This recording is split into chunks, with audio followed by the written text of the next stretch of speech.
નમસ્કાર વિદ્યાર્થી મિત્રો, કેમ છો? મજામાં? ધોરણ 7 ની અંદર આપણે અભ્યાસ કરીએ છીએ વિષય ગણિતમાં. એમાં આપણે 11મું ચેપ્ટર ભણીએ છીએ, પરિમિતિ અને ક્ષેત્રફળ. એમાં આપણે છેલ્લે 11.4 ના અમુક દાખલાઓ ગણ્યા હતા. હવે એમાં જો આપણે પહેલો દાખલો ગણ્યો તો એક ભાગવાળો, બરાબર, 90 મીટર અને 75 મીટર વાળો. પછી એના પછી બીજા નંબરનો દાખલો આ છે 125 મીટર લંબાઈ અને 65 મીટર વાળો તમારા ટેક્સ્ટ બુકમાં.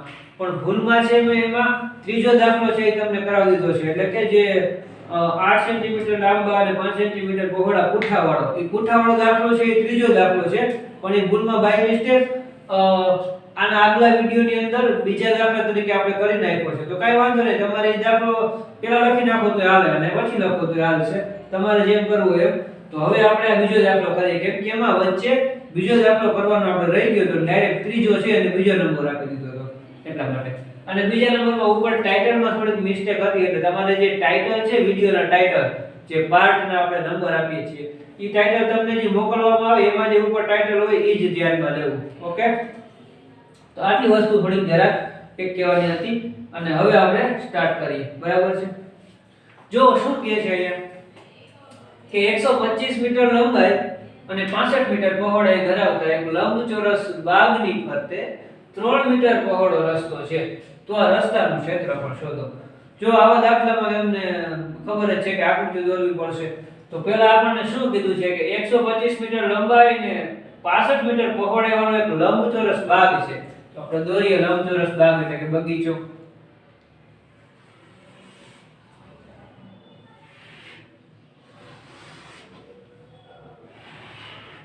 125 મીટર એની ભાઈ લંબાઈ છે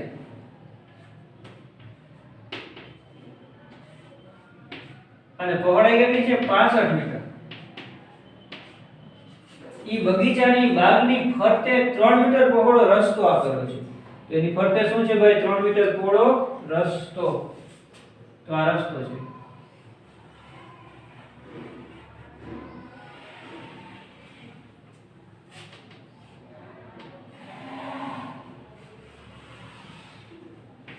બરાબર છે? આ રસ્તાની પહોળાઈ કેટલી છે ભાઈ? 3 મીટર. બધી જગ્યાએ એની પહોળાઈ કેટલી થશે?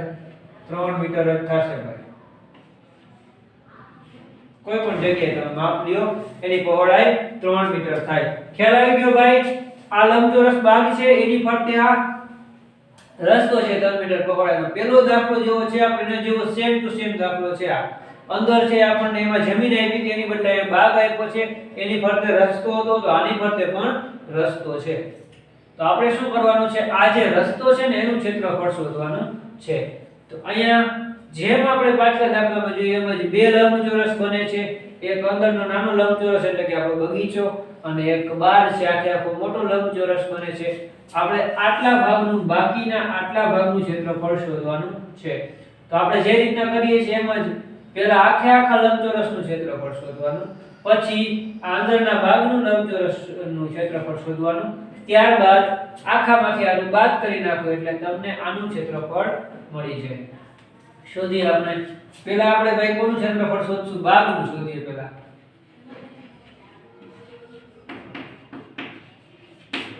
બાગનું ક્ષેત્રફળ. બાગની લંબાઈ શું આપી આપણને? તો કે l બરાબર 125 મીટર અને પહોળાઈ b બરાબર 65 મીટર. તો લગાડો સૂત્ર. લંબચોરસનું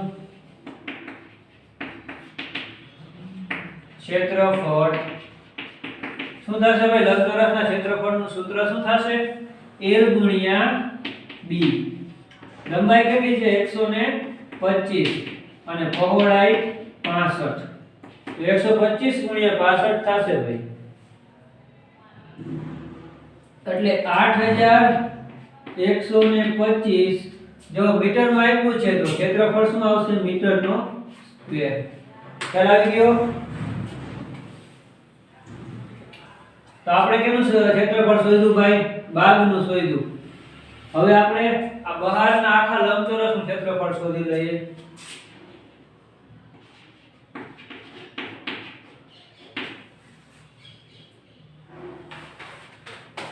બહારના લંબચોરસનું ક્ષેત્રફળ. બહારના લંબચોરસનું ક્ષેત્રફળ શોધવા માટે આપણે એની લંબાઈ ને પહોળાઈ જોશે.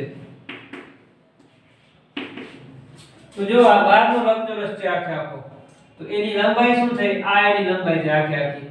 તો આ લંબાઈ બરાબર આ થાય, એટલે કે અહીંયાથી લઈ અને અહીંયા સુધીનું માપ છે ઈ બહારના લંબચોરસની લંબાઈ છે.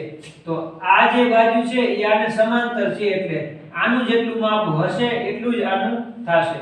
તો આના માપમાં જો આપણને આ બાજુની અહીંયા સુધીની લંબાઈ 125 આપી છે, પછી રસ્તાની પહોળાઈ બધી જ જગ્યાએ 3 છે.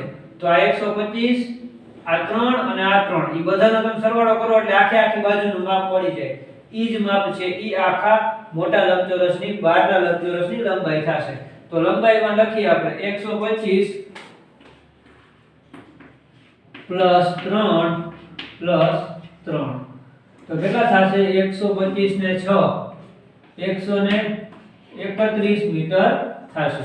ઓકે, એના પછી પહોળાઈ જોઈએ. તો જો આની આ લંબાઈ છે, તો આ એની શું થાય? પહોળાઈ થાય કે નહીં આખે આખી? તો આ આખે આખી બાજુ જે છે એના બરાબર સમાંતર આ બાજુ છે. તો એ બે બાજુ સમાંતર હોય તો આનું જે માપ હોય એ જ આનું માપ હોય. સમાંતર બાજુના માપ હંમેશા સરખા હોય છે. ઓકે, એટલે કે સમાંતર છે બાજુ અને બે એક સરખા જ માપની છે એટલા માટે. તો અહીંયા જો આનું માપ તમે શોધી લ્યો ને એટલે તમને આનું મળી જાય. તો આનું કેટલું છે? આની પહોળાઈ 65 અને અહીંયા 3. આ બધી જગ્યાએ પહોળાઈ રસ્તાની તો 3 જ રહેવાની છે.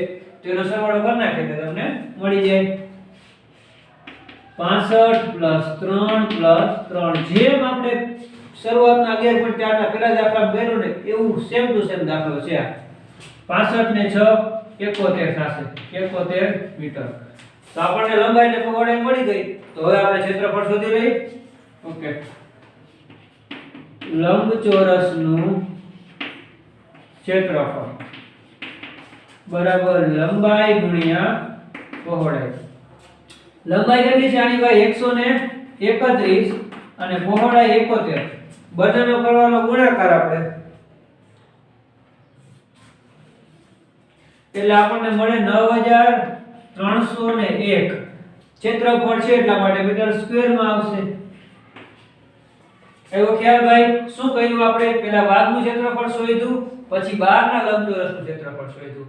હવે આપણે રસ્તાનું શોધવું હોય તો શું કરવું પડે? રસ્તાનું ક્ષેત્રફળ બરાબર બહારના લંબચોરસનું ક્ષેત્રફળ માઈનસ બાગનું ક્ષેત્રફળ. બરાબર ને? બહારના લંબચોરસમાંથી અંદરના લંબચોરસનું બાદ કરવાનું. અહીં અંદરનો લંબચોરસ લખો અથવા બાગ લખો, બે એક જ છે ને. અંદરનો લંબચોરસ શું છે? આપણો બગીચો છે. તો બહારના લંબચોરસનું ક્ષેત્રફળ મળ્યું, એમાંથી અંદરના લંબચોરસનું બાદ કરવાનું. 9301 માઈનસ 8125 કેટલા આવશે? 1176 મીટર સ્ક્વેર. આ કોનું મળ્યું આપણે? બાગનું. લખવાનું અહીંયા સોરી રસ્તાનું. તેથી રસ્તાનું ક્ષેત્રફળ 1176 મીટર સ્ક્વેર થાય. બરાબર સમજાણું ભાઈ? આવા દાખલામાં ખાસ ધ્યાન રાખો. આકૃતિ ઉપરથી જ જો તમને આકૃતિ દોરતા આવડશે તો વ્યવસ્થિત સમજી શકાશે દાખલામાં કઈ રીતના કિંમત મૂકવી. Okay, thank you. અને આ તમારે દાખલો શેડ્યુલમાં લખી નાખવાનો. ઓલો જરાક આડાવાળા થઈ ગયા દાખલા. ઓલો જે ક્વેશ્ચન 3 છે એ પહેલા આપણે કરી નાખ્યો અને ક્વેશ્ચન 2 પછી કર્યો. એટલે તમારે પહેલા તમે એ લખી નાખો તો હાલે, અથવા આ પહેલા લખો તો હાલે. તમારે જેમ કરવું હોય. દાખલા બધાય ટૂંકમાં આપણે તો બધા દાખલા કરવાથી મતલબ છે, થોડાક એક બે આડાવાળા થઈ ગયા છે. ઓકે,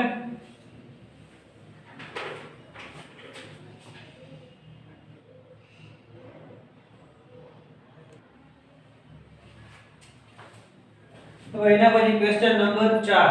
બરાબર શું કહે છે કે 5.5 મીટર લાંબા અને 4 મીટર પહોળા ઓરડાની બહારની બાજુએ 2.25 મીટર પહોળો વરંડો બનાવેલો છે. એટલે આપણે શું આપ્યો છે?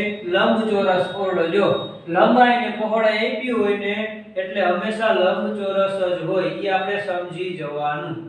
ખાલી લંબાઈ આપી હોય અથવા તો ખાલી બાજુનું માપ આપ્યું હોય તો ચોરસ હોય, લંબાઈ અને પહોળાઈ બે આપી હોય તો લંબચોરસ હોય. ખ્યાલ આવ્યો? તો લંબચોરસ ઓરડો છે ભાઈ, આપણે દોરીએ લંબચોરસ ઓરડો. આ ધારો કે લંબચોરસ ઓરડો છે, એની શું લંબાઈ છે? તો કે ભાઈ એની લંબાઈ છે 5.5 મીટર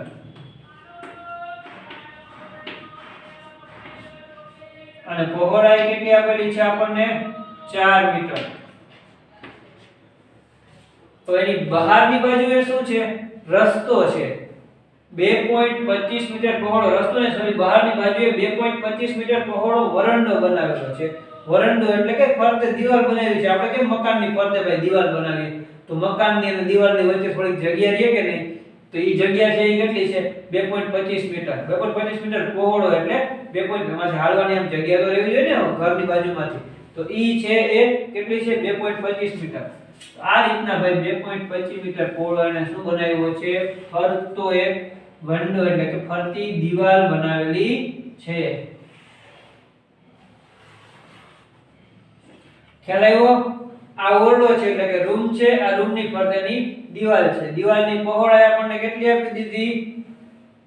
આ 2.25. એની પહોળાઈ ભાઈ બધી જગ્યાએ પહોળાઈ સરખી જશે, કોઈ પણ જગ્યાએ તમે માપો અહીંયા 2.25 જ થાય બધી જગ્યાએ. ખ્યાલ આવ્યો? ઓકે. તો હવે આપણે શોધવાનું શું છે આમાં? તો કે વરંડાનું ક્ષેત્રફળ. વરંડાનું આપણે ક્ષેત્રફળ શોધવાનું છે, બરાબર? તો એનું ક્ષેત્રફળ શોધવા માટે શું કરવું પડે? તો કે આનું ખાલી ક્ષેત્રફળ શોધવું છે તો આપણે શું કરવું પડે?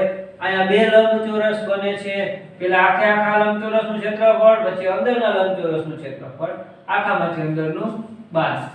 તો પહેલા આપણે શું શોધવાનું છે? વરંડાનું ક્ષેત્રફળ. તો એ આપણે શોધીએ.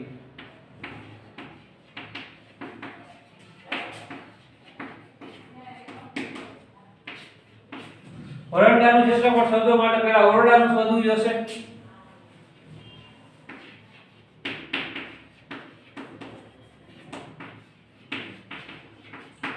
ઓરડાનું ક્ષેત્રફળ. ઓરડાના ક્ષેત્રફળમાં લંબાઈ શું આપી આપણને? 5.5 મીટર અને પહોળાઈ b બરાબર 4 મીટર. તો ઓરડો કેવો છે? લંબચોરસ. લંબચોરસના ક્ષેત્રફળનું સૂત્ર લગાડો.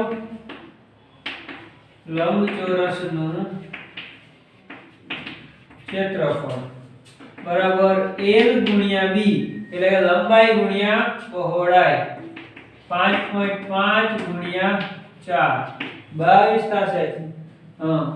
22 મીટરનો સ્ક્વેર આવશે. ક્ષેત્રફળ છે, ક્ષેત્રફળમાં મીટરનો હંમેશા સ્ક્વેર આવે. હાલો એના પછી આ ઓરડાનું મળી ગયું. હવે બહારના લંબચોરસનું આપણે શોધીએ.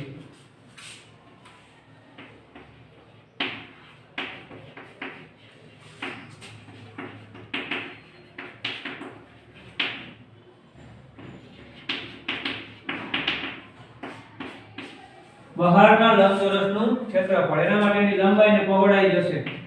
લંબાઈ l બરાબર, જો આ બહારનો લંબચોરસ છે જે લંબાઈ આ થાય આખી તો એને બરાબર આ છે, તો આનું માપ છે એ આપણે શોધી લઈએ. એટલે આવી જાય આટલું માપ 5.5 છે. આ કેટલું છે? 2.25. આ 2.25. ત્રણનો કરો સરવાળો. 5.5 પ્લસ 2.25 પ્લસ 2.25 શું આવશે જવાબ? 10 મીટર આવશે. જો પોઈન્ટ વાળા ગુણાકાર સરવાળા કરવામાં શું કરવાનું? પોઈન્ટ ની નીચે ખાલી પોઈન્ટ આવવો જોઈએ. જો આપણે એક કરીને ટ્રાય કરીએ. 2.25 2.25 પ્લસ સરવાળો અને કાઈ ન 0 મૂકી દે તો હાલે, નકર ના મૂકો તો હાલે. 5 ને 5 10 ડીવાઇડ 1 5 ને 1 6 ને 4 10 ની 0 ડીવાઇડ 1 પોઈન્ટ ની નીચે પોઈન્ટ. 5 ને 1 6 ને 4 10 10.00 એટલે કેટલા થાય? 10 થાય. બરાબર. આ રીતના સરવાળો થશે. હવે પહોળાઈ શોધી. આપણને લંબાઈ મળી, તો હવે શું શોધવાનું રહ્યું? પહોળાઈ. પહોળાઈ કેટલી છે ભાઈ? 4 અને 2.25 2.25 નો સરવાળો. 4 + 2.25 + 2.25 હવે તમને ખબર પડી ગઈ ભાઈ કઈ રીતના આવા દાખલામાં લંબાઈ ને પહોળાઈ મળે. આટલું માપ અને પછી આ જે છે પહોળાઈ આપણને આપેલી હોય રસ્તાની અથવા વરંડાની, ઈ બધી પહોળાઈનો સરવાળો કરવો પડે. તો આ કેટલું આવશે? 8.5 મીટર. એ જ રીતના સરવાળો કરવાનો, બરાબર? આગળનો કર્યો એમ. હવે આનું ક્ષેત્રફળ શોધીએ આપણે. લંબચોરસનું ક્ષેત્રફળ બરાબર L ગુણ્યા B. તો શું થશે? 10 ગુણ્યા 8.5. તો કેટલું થશે? 85 મીટરનો સ્ક્વેર.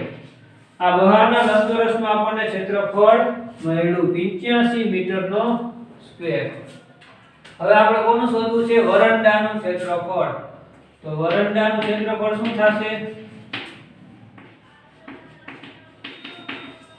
બહારના લંબચોરસનું ક્ષેત્રફળ અને ઓરડાનું ક્ષેત્રફળ. બહારના લંબચોરસનું કેટલું છે ભાઈ? 85. ઓરડાનું 22. 85 માંથી 22 બાદ કરો એટલું એનું આવશે. એટલે 63 મીટર સ્ક્વેર આવશે. 63 મીટર સ્ક્વેર ભાઈ વરંડાનું ક્ષેત્રફળ મળ્યું. ઓકે. હવે બીજો આપણને પ્રશ્ન શું પૂછેલો છે કે વરંડાના ભોયતળિયા પર 200 મીટર પ્રતિ સ્ક્વેર. આ બીજો પ્રશ્ન આપણે અહીંયા કરીએ. 200 મીટર પ્રતિ સ્ક્વેર રૂપિયા 200 પ્રતિ મીટર સ્ક્વેર સિમેન્ટ પાથરવાનો ખર્ચ.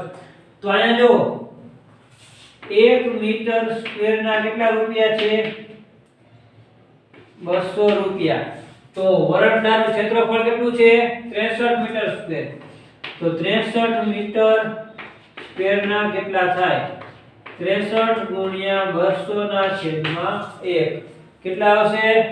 12000 ને રૂપિયા 12600. આપણને બે જવાબ મળી ગયા.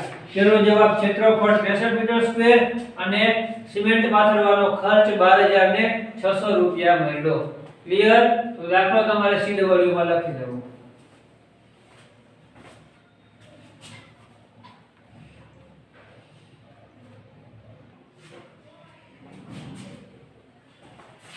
તો ક્વેશ્ચન નંબર 5.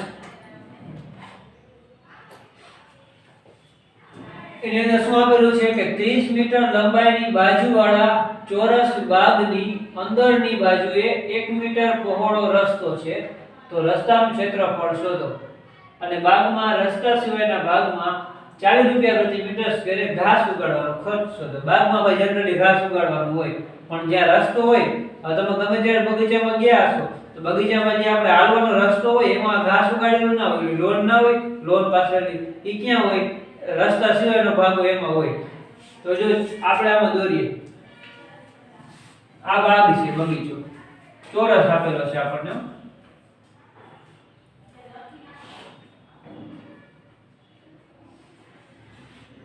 ચોરસ એટલે બધી બાજુ સરખી. બરાબર? આ ચોરસ ભાગ છે, એની લંબાઈ કેટલી આપેલી છે? 30 મીટર. એટલે બધી જ બાજુનું માપ શું થાય એનું? 30 મીટર. શું કામ? તો કે ભાઈ ચોરસની બધી જ બાજુ સરખી હોય. ચોરસમાં 4000 બાજુના માપ કેવા હોય? સરખા. એની અંદર જો આ બાગ છે, બાગની અંદરની બાજુ રસ્તો છે. અત્યાર સુધી આપણે દાખલા ગણ્યા એમાં કેવું આવતું હતું કે કોઈ પણ વસ્તુ હતું, બગીચો હોય તો બગીચાની ફરતે રસ્તો હોય બહારની બાજુએ, અથવા જમીન હોય તો જમીનની બહારની બાજુએ રસ્તો હોય, મકાન છે તો એની બહારની બાજુએ દીવાલ છે. અહીંયા શું છે? બગીચો મોટો છે, એનો ગેટ બંધ કરી દીધો હોય, ગેટની અંદર રસ્તો છે, અંદર ચાલવા માટે. અંદર કોઈને સવાર વોકિંગ કરવા જવું હોય કે એવું કંઈ હોય તો એમાં અંદર રસ્તો આપેલો છે. ઈ રસ્તો કેટલો છે? 1 મીટર પહોળો. એટલે આની અંદર રસ્તો હોય તો રસ્તો એ ભાઈ ફરતો ચોરસ જ હોય, અને એ કેવો હોય? 1 મીટર પહોળો. એટલે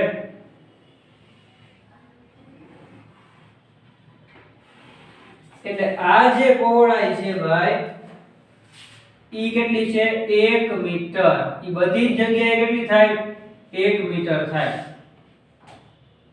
કોઈ પણ જગ્યાએ તમે એનું માપ લ્યો ઈ 1 મીટર જ થશે. ફરતે આટલો ભાગ છે ઈ 1 મીટર પહોળાઈનો છે. તો આપણે શું કરવાનું છે ભાઈ?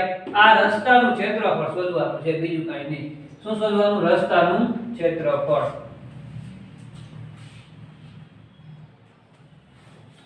તો અહીંયા જો બે ચોરસ બને છે, અંદરનો ચોરસ અને બહારનો ચોરસ. તો પહેલા આપણે રસ્તાનું ક્ષેત્રફળ શોધીએ. અહીંયા બે પ્રશ્નો પૂછેલા, જેમાંથી પહેલા પ્રશ્નનો જવાબ આપણે શોધવાનો પ્રયત્ન પહેલા કરીએ. રસ્તાનું ક્ષેત્રફળ. રસ્તાનું ક્ષેત્રફળ શોધવા માટે પહેલા તો શું કરવું પડે? આખા બહારના ભાગનું પહેલા ક્ષેત્રફળ આપણે શોધી લઈએ.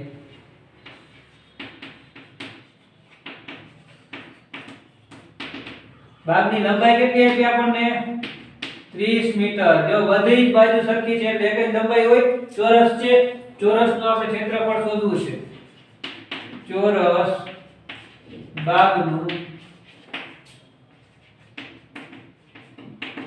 ક્ષેત્રફળ શું થાય? લંબાઈ ગુણ્યા લંબાઈ. કેટલું આવશે? 30 ગુણ્યા 30.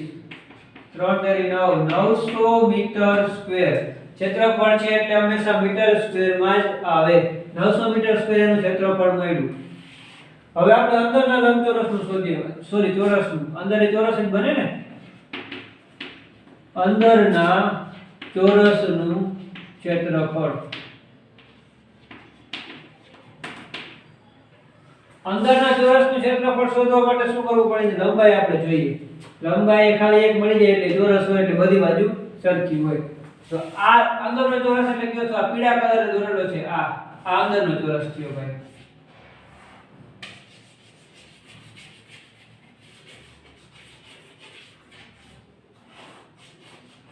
આ અંદરનો ચોરસ થયો, આ રસ્તો થયો અને આ બહારનો ચોરસ એટલે કે બગીચો. તો મારે આ માપ જોઈએ છે ભાઈ. અહીંથી લઈને આટલું માપ જોઈએ છે. ઈ કેવી રીતના મળશે? તો કે આ આખું માપ કેટલું છે? 30. તો અમારે આટલું જોઈએ છે.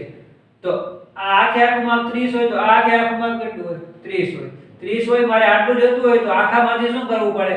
આ એક અને આ એક બાદ કરવું પડે કે નહીં? જો આવું છે,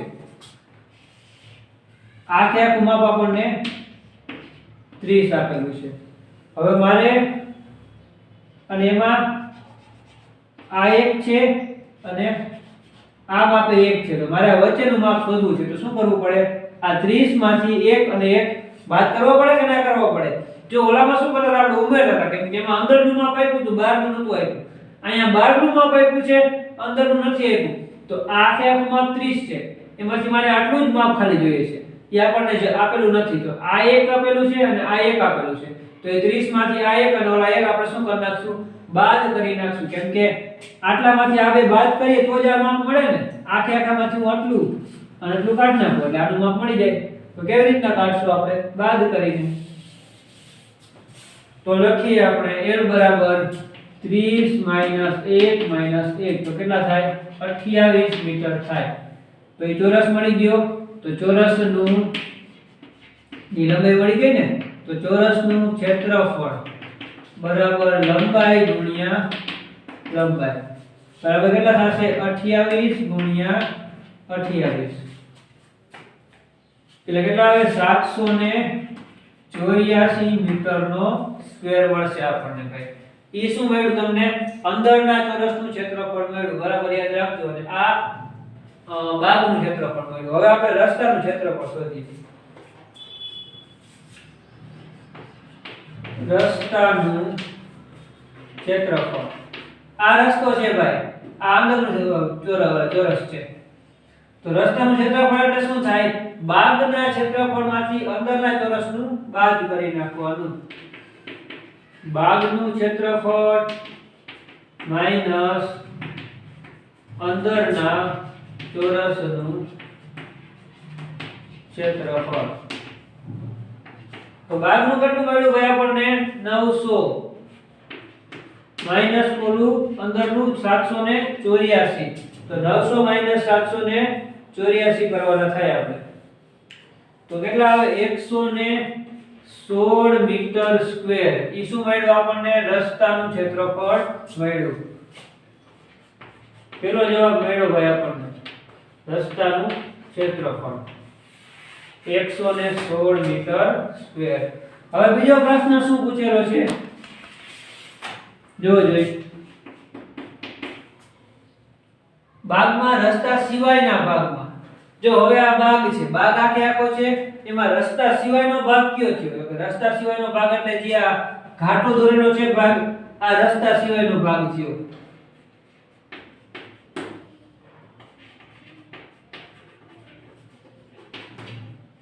એટલે કે ભાઈ રસ્તા સિવાયનો ભાગ એટલે શું છે? અંદરનો ચોરસ છે, એ રસ્તા સિવાયનો ભાગ છે. એમાં શું કરવાનું છે?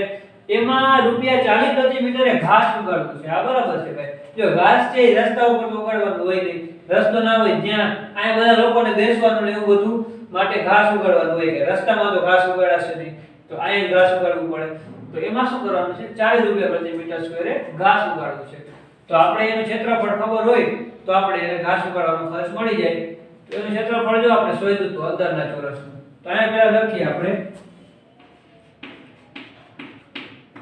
રસ્તા સિવાયનો ભાગ એ અંદરનો ચોરસ થાય. અંદરનો જે આકૃતિમાં અંદરનો ચોરસ આપણે દોર્યો છે એ રસ્તા સિવાયનો ભાગ થાય. તો અંદરના ચોરસની આપણને ક્ષેત્રફળ છે એ આપેલું, આપણે શોધી લીધું છે. તેમાં શું ખર્ચ છે? તેમાં 1 મીટર સ્ક્વેરના રૂપિયા 40 છે. 1 મીટર સ્ક્વેરે ઘાસ ઉગાડવાના રૂપિયા 40 છે. તો એનું ક્ષેત્રફળ કેટલું છે? 784. તો 784 મીટર સ્ક્વેરના કેટલા થાય? બરાબર શું આવે? 784 ગુણ્યા 40. એનો ગુણાકાર કરો એટલે જવાબ મળે 31360 રૂપિયા. 31360 નો ખર્ચ આવે આટલામાં ઘાસ ઉગાડવા માટે. ક્લિયર ભાઈ? સમજાણું? તો આટલી વસ્તુ તમારે CW ની અંદર બધી નોટ કરી લેવી.